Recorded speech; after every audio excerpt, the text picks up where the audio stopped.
Ang galing naman nila paring Dax. Paano nila nagawa yun? Mas malalaki na yung battery at yung electric capacity ng kotse. Pero mas magaan pa rin, ano? Yes, yes. Ang galing. Dun nakakabilib at parang patunay na ang F1 talaga ay yung pinnacle ng motorsport. Pinnacle ng high-tech, high technology Yes. ng motorsports. The reason why FIA change yung configuration ng mga engines is to really push for sustainable fuel na mabawasan na yung carbon footprint ng mga motorsports. Ang fuel yata ngayon na ginagamit sa Formula 1 is parang biofuel na. Hindi na siya yung regular na petrol. Good yan na napapunta na sa sustainable fuel ang F1. Pero ang tingin ko, ang gusto ng mga fans, ayaw lang nila na mawala yung tunog na gusto nila sa kotse. Oh, sige, gawin nyo yan. Good yan. Basta, i-maintain nyo yung basta i-maintain nyo yung angas na naririnig namin tuwing umaandar yung mga kotse. Yun ang dagdag sa enjoyment ng mga fans eh. Oo Diba? naman. Kaya nga hindi na sumisikat yung Formula E kasi parang putot lang yung mga tunog eh.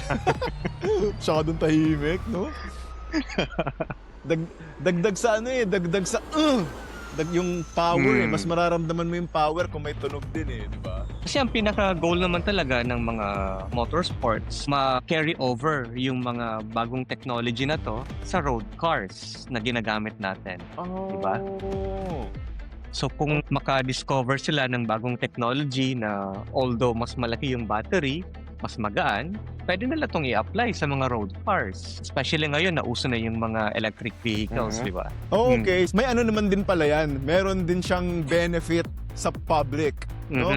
Yes. May mga technology na nadidiscover sa mundo ng Formula 1 na pwedeng i-transfer sa public na vehicles na hindi kailangan race cars, no? So pasalamat tayo sa mga engineers na to. Kasi that's another topic that we can talk about. Kasi marami na rin mga technology from motorsports, hindi lang Formula 1 ang na-carry over sa public na mga vehicles sa mga road cars. Lalong-lalo na yung mga safety measures. Parang nagiging experimentation stage siya, no, ng mga iba't ibang technology. Tapos merong mga mangilan-ngilan dun sa mga technology na yun na ililipat sa mga pampublikong sasakyan na nagagamit natin. Yeah.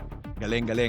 Parang kunyari, siguro yung Haas with Toyota, di ba? Pag meron silang nagawang technology na pwede nilang i-transfer sa mga Toyota natin dito sa kalsada, beneficial para sa atin, hindi lang sa mga Formula 1 cars pala. No? May mga ganung benefit pala. Yeah, exactly. No? Baka isang araw magkaroon ng DRS yung BIOS namin, ano? Baka sa mga future cars, meron na tayong boost. Recharge switch. Ito sa NVEX, naka-manual override. Pero BIOS yung kotse mo eh, no? Pero naka-manual override, no?